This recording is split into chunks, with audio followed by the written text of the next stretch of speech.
What if AI video didn't just generate random clips, but actually let you direct scenes like a real filmmaker? Today, I'm stepping inside Higgsfield's brand new Cinema Studio 2.0, and this might be the closest we've ever been to true AI filmmaking. This isn't just another AI video generator. With Cinema Studio 2.0, you can build your camera rig, choose your lens, control motion like pan, tilt, and dolly, add characters with emotions, create multi-shot sequences, and even explore your scene in 3D, all inside one unified workflow. No timelines, no complicated keyframes, just cinematic control. In this video, I'll show you my full workflow inside Higgsfield.ai, from generating the hero frame to directing motion, building multi-shot sequences, and testing different genres like action and suspense.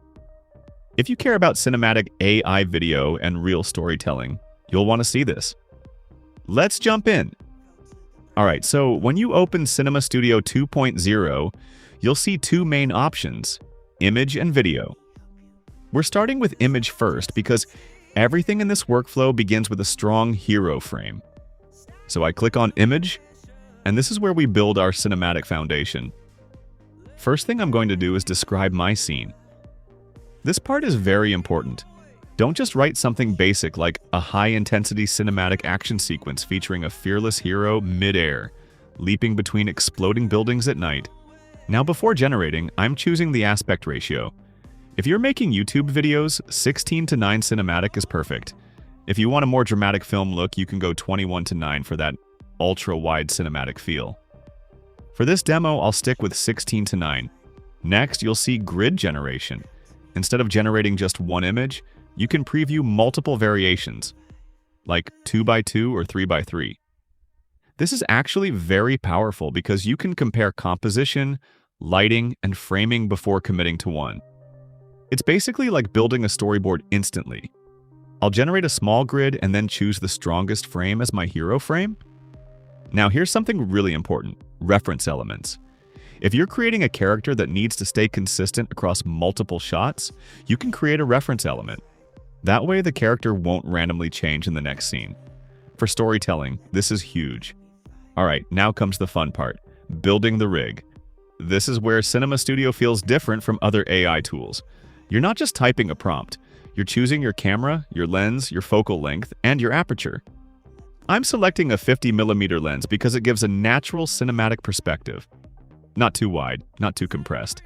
And I'll keep the aperture around f4 so I get nice depth without blurring everything too much. If you wanted a more dramatic close-up, you could go with a lower aperture for stronger background blur. If you want to show more environment, use a wider focal length like 24mm or 35mm. Now I hit generate. Alright, and this is the result. Look at this frame. The lighting, the explosion in the background, the sparks flying toward the camera, and the character frozen mid-air. This already feels like a shot from a big-budget action film. Now, instead of stopping here, this is where Cinema Studio 2.0 becomes really powerful. First, I can enter the 3D scene.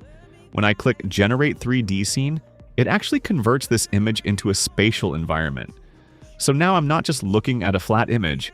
I can move inside it. I can slightly shift to perspective, adjust framing, and explore depth. This is insane because normally AI images are static. But here, I can reposition the camera like I'm on a real set. Now, I can fine-tune my shot. For example, I can push the camera slightly closer to the character to make it more intense. Or I can widen it to show more destruction in the background. And if I like a specific angle, I can capture that as my shot. This is basically pre-visualization like filmmakers do before shooting a real scene.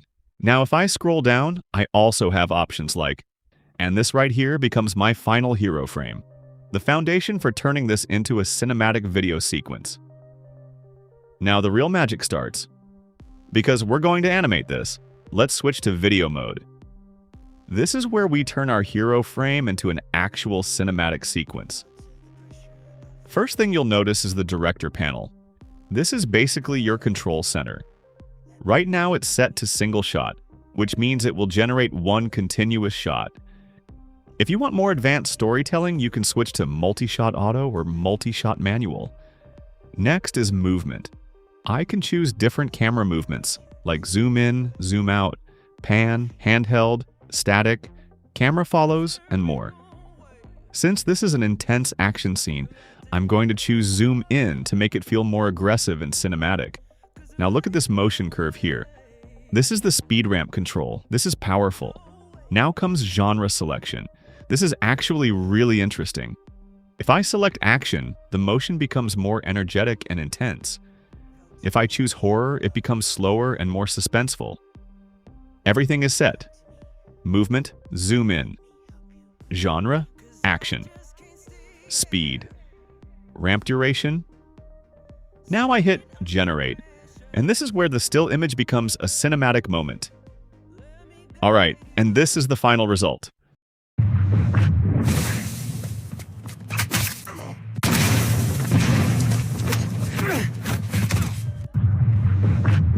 Look at that. The camera zooms in, explosions are still going off, sparks flying everywhere, and it actually feels like a movie shot, not just an AI image. This is what happens when you combine movement, speed ramp, and action genre together. It's not random animation, it's directed motion. We generated this using Cinema Studio 2.0 inside Higgsfield. So yeah, this is Cinema Studio 2.0. From generating a single hero frame, to exploring it in 3D, to directing full multi-shot action sequences, all inside one workspace. No timeline headaches, no complex keyframes, just cinematic control powered by AI. If you're serious about AI filmmaking, this is something you need to try yourself. Links are in the description. Go create your own cinematic AI video and experiment with the camera movements, genre presets, and multi-shot storytelling. And if you found this helpful, drop a like, subscribe for more AI tools and workflows, and let me know in the comments. I'll see you in the next one.